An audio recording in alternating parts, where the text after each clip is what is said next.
We're here at PyCon 2023 in Salt Lake City, Utah. We're wrapping up the conference. First day of sprints has begun, and I'm here with a good friend of mine and a Python tutorial coach, trainer, all-around great Python person, Trey Hunner. Trey, how's it going?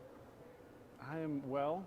I did not sleep as much last night as the night before, though I did sleep in, if that means anything. How many games of Cabo were there? A lot of games of Cabo. Okay. That is my conference card game. So let's start off with that. You know, so much of the conference we think about as expo hall, hallway track, the talks, the keynotes, the lightning talks. How much for you does I don't want to say nightlife, but like hey, let's grab dinner. Hey, we're going to sit in the lobby and play a card game. Like, how much of that is the conference experience to you? Right.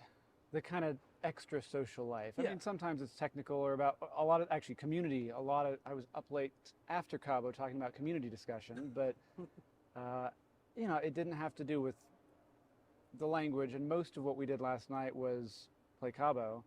That's a lot of it. I mean, at the conference, it's nice to get in chats about technical things and chats about especially things that start a conversation, right? Like I've been the last couple of years caring about WebAssembly things because I'm a user of WebAssembly, not at all a maintainer of all the various WebAssembly things, but I'm watching the maintainers because I'm one of the users. And last year someone introduced me to Hood, who can't remember Hood's last name off the top of my head, but he's pretty much the one Hood I've seen walking around, and he works on Pyodide, and he can talk your ear off about WebAssembly, which is awesome. That's what I want. And so I was in the WebAssembly Summit this year. Afterwards, he found me during breakfast and said, hey, let's exchange emails. I feel like I could help you out if you got some questions. That's awesome.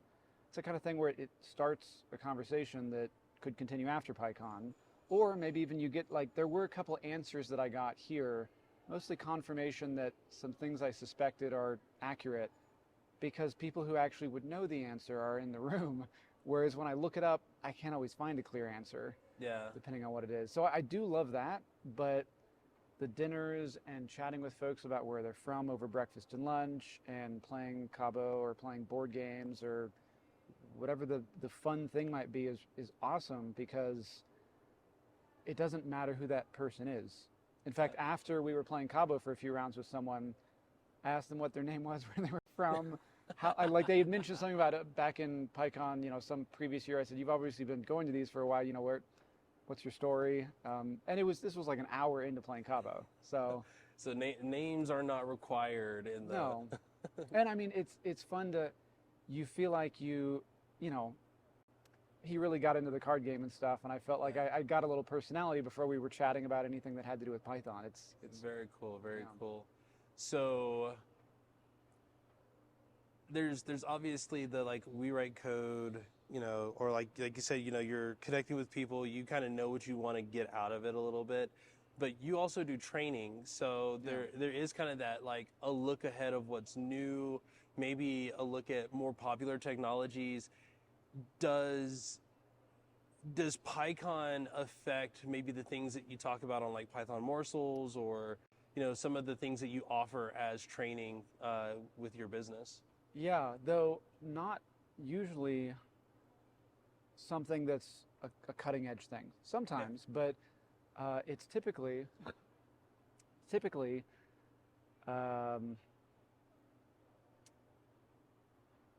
teaching, speaking to other teachers and learners, honestly. I mean, we did an open space, a Python learning open space, and actually in the hallway, I just find folks who are either avid learners or avid teachers or both, and we chat about stuff. And I've had a lot of feedback on Python Morsels, for example, because whenever someone, and multiple times at this conference, someone's come up to me and said, either I read your emails, I read your blog, I am a Python Morsels subscriber, I was a Python Morsels subscriber, but I fell out of the habit, or some way that they connected with, or they saw a talk that I gave. There's a lot of ways to connect with people, especially something you used to do that you don't do anymore. That's always a fun thing, oh, that talk I gave many years ago, I'm glad you liked that, and that's still on the internet somewhere. Which actually, a few folks I've spotted this conference that I hadn't met before, that long ago they gave a talk that I really appreciated. Anyways, here for me, figuring out what I'm going to do to change my teaching, a lot of that is having conversation. So for example, I gave a tutorial. It was an intro to Python for non-programmers. And the tricky thing at PyCon with that is you can't control who's going to be in the room, like most of my training clients, honestly, but unlike most of my training clients, you really can't control. There's no even, you can put a title and a description and say, if you're this person, you're the target audience. If you're not, you're not the target audience, but whoever shows up is going to show up. Yeah. And so a lot of folks had actually prior programming experience. A lot of folks didn't really, but they had some Python experience. They're very green, but they've been doing Python for already 6 months now. Yeah. And then a few folks had never written a line of code before. So only a few folks were the target audience, which means the next time I give that, and honestly, this was the problem last time as well, and I adapted it a little bit from, my thoughts last time, some feedback I got, some brainstorming. Next time, I think I'm gonna adapt a little bit more from more feedback and brainstorming. So that's actual teaching. But then sometimes when chatting with other trainers here, when chatting with other teachers, whether they're university or somewhere else, and with chatting with folks who are using the things that I'm making, I get a lot of ideas. So honestly, a lot of feedback on Python Morsels here. I'm planning to journal on. I'm planning to write down today because I haven't done much writing during this, and I feel like I'm afraid that it's going to fall out of my head before I remember it. That is absolutely the feeling that I get as the week has gone by, of just like, me as primarily a content creator. I'm like, oh, it would be really cool to have that person on the live stream, or it would be really cool to interview this person to talk about this thing. And I feel bad because there are times I know the answers to the questions that I'm asking, but I'm thinking about them from the perspective of the people who are going to be watching me live that are going to ask those same questions. Yeah. And kind of like you said, unfortunately, as a maintainer, you have an insight that other people don't, but sometimes you don't. You're thinking from your perspective and you don't have that insight from like maybe what other people are thinking or how they're using or how they intend to use your product. But it's also vice versa. Like, they just have that insight, but they don't have, the original concept of like why this package operates in this way. Yeah, or a great example of that, chatting with folks about Python Morsels, something that kept coming up was, so Python Morsels, you get an exercise recommendation every week. The idea is to keep up a weekly learning habit. There's screencasts as well, but you learn by doing, so it's the exercise that are really important. And a lot of folks just keep marching forward. They try to do an exercise, another one, and that's just kind of an accident of how I originally made it, and also what people wanted and want, because we all want to kind of eat our dessert. We want to do the next new thing. Yeah. But it's, eating your vegetables is kind of reviewing the thing you already did to reinforce it. Yeah. And it doesn't feel as fun and interesting, but it's really important if you want the learning to stick. Absolutely. There's so many times where I go back and watch the same talks that I would say are beginner, intermediate level Python, and it's I feel like I could be doing this in a way that is quote unquote more Pythonic, or going to be easier to maintain down the road. And what I've learned is by not doing that, I've actually introduced a lot of code that in the end was unnecessary, and it was just a lack of not knowing about the ecosystem, not knowing about popular packages, not fully understanding how a package works, where it was like, instead of importing these 3 modules, like there's this other like module inside of something you've already done that you could just import, and it does that for you. It lightens your project. It makes it more performant. It makes install times faster, all those things. It's really cool to get those different perspectives, and like you said, not everybody can do it. After I've just given a talk, I've been talking for 45 minutes, and now you want me to download like a whole bunch of more knowledge. Like, that's probably not the best time, but maybe over dinner, maybe later in the evening, once you kind of process everything that's happened, maybe over a casual card game. I think that kind of feels better. Yeah. And some of it's not even, and here's the next thing I should be using. Some of it's just validation that actually there isn't a great solution to this. You're doing the right thing at the moment, even though it feels messy. You don't really need to keep searching. A couple of us have searched before. There might be a cool new thing that we're working on now, and in a year it'll exist and you can use it, but the weird feeling thing you're doing now is actually currently the best practice. Yeah. So we're here at the sprint. You're sprinting. So is there any fun or cool project you're working on now? I don't know what I'm sprinting on. I mean, I've I gotten need to that a catch up lot. on email for the next week for sure. Sprinting on email. Yeah, Yes. sprinting on work. Yeah. Uh, yeah, I plan to, once I get a little bit of work done and I'm able to kind of peek at the board a little bit to figure out what I might be able to add some value on with little time Yeah. and little not brain power so much as I don't I don't think I'm going to be writing code during the sprints. Yeah. And the reason is my contribution that's most, everyone wants to write code, and a lot of us are very qualified to write code. Not that a lot of us aren't qualified to do other things, but there's a lot of community stuff, a lot of marketing stuff, documentation stuff, things that are kind of on the edge that nobody really wants to do, that it's sometimes more exciting to do when you're outside the project. Yeah. And that's the kind of thing I may float around, and if there's a project I don't understand what it does, I may ask them, I don't understand what it does. I may not be your target audience, but do you want me to help your target audience understand what it does at a glance if they don't? Yeah. Or I may also be doing a little bit of PSF-ish community stuff, because there's some folks floating around where we're in work groups together. We've been on, we've had common interest, whether it's teaching or something else. There might be upcoming things like, I know people have tried to put together manuals for organizing conferences and stuff. That's not something I'm qualified to do, but it's an example of something that I might be sprinting on if I was. There's a lot of ideation that comes out of this, and you see like new projects, you see new packages being released, you see, I sat down for a game with you last night, and we were talking with someone who already had like one package and was working on another, and I looked in and said, "Oh, hey, this doesn't have type hinting. Do you want help with that?" And Right. being able to quickly jump in and come in at the ground level of ideas, I think it can be intimidating for a lot of beginners. Like maybe you watching, you might be getting into Python, just now, and you're like, well, now you're talking about like maintaining packages.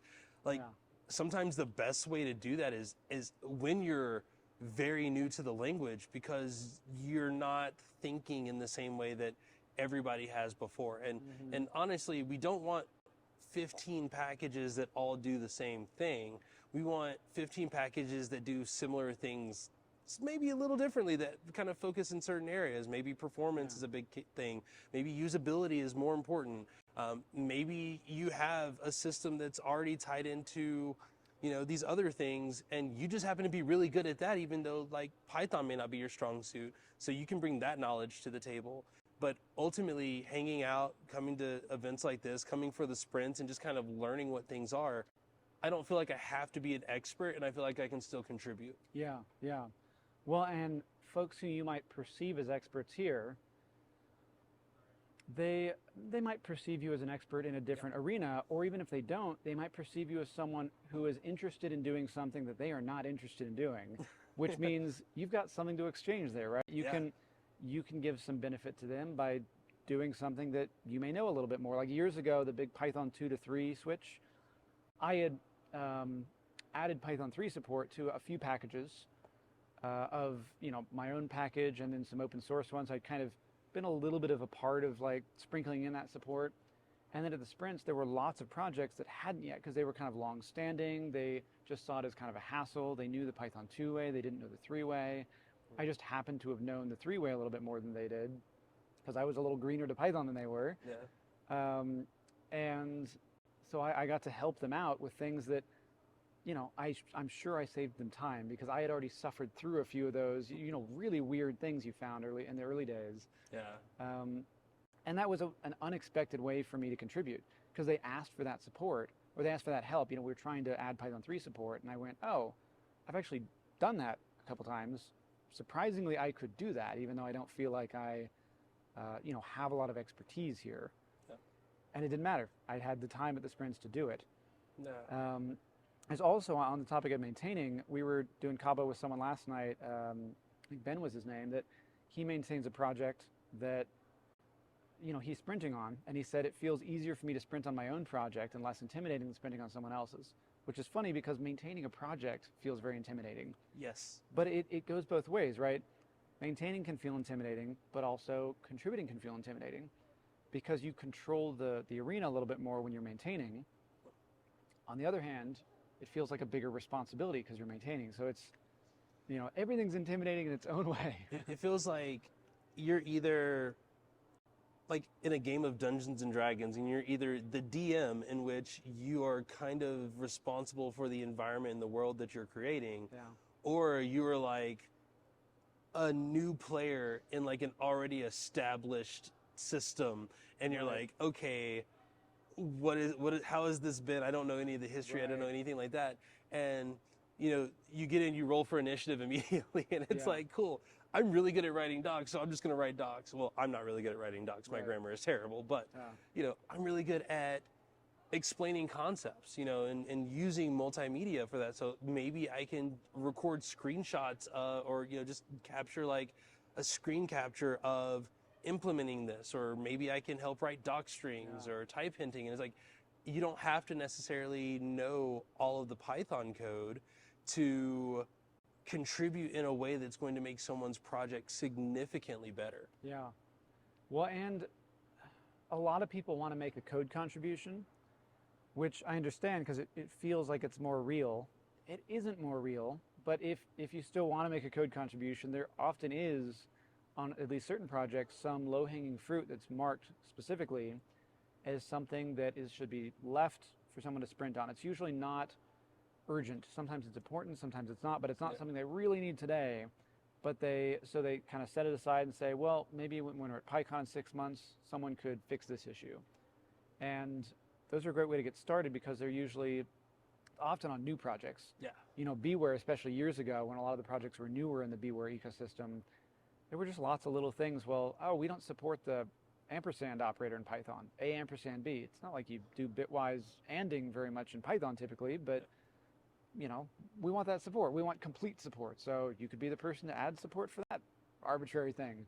Yeah. And it's sometimes the case even for older projects. The more complete the project is, though, often the harder it is to make a code contribution because they tend to be very big and serious code contributions. Yeah. Not always, but often it's a lot more maintenance and fixing of things than it is adding of something new. And in that case, documentation or something else in that ecosystem is usually easier, especially for like Python itself. Yeah. It's very hard to make a code contribution to Python while you're at the sprints. You can, but you're going to want to be really focusing on that seriously and having a mentor. Yeah. So again, we're at Salt Lake City, Pittsburgh next year, PyCon 2024. Yep. You planning on being there, or? I'm hoping to. Yeah, I'm excited to be in Pittsburgh. I mean, I was excited to be in Pittsburgh when it was supposed to be in Pittsburgh. Oh yeah, that's right. In 2020, it was supposed to be in Pittsburgh. Well, no, it was supposed to be in Pittsburgh. It was going to be Salt Lake City 2020, Pittsburgh 2021. Sorry, Salt Lake City 2021, Pittsburgh 2022. But then the first PyCon after the pandemic had started was 2022. Yeah. Which means the first year in Pittsburgh was the first year in Salt Lake City because everything just got shifted 2 years. So I was excited for Pittsburgh last year, and I'm still excited for Pittsburgh for next year. I'm not gonna lie. I might try to go to a baseball game while I'm out there. Maybe you'll join us. Maybe you'll join us. I don't know. We'll see. But thank you so much, Trey, for chatting with me. And I've been Jay Miller. My guest has been Trey Hunner. And again, we're here in Salt Lake City for the wrap up of PyCon 2023, and we hope to catch you in Pittsburgh.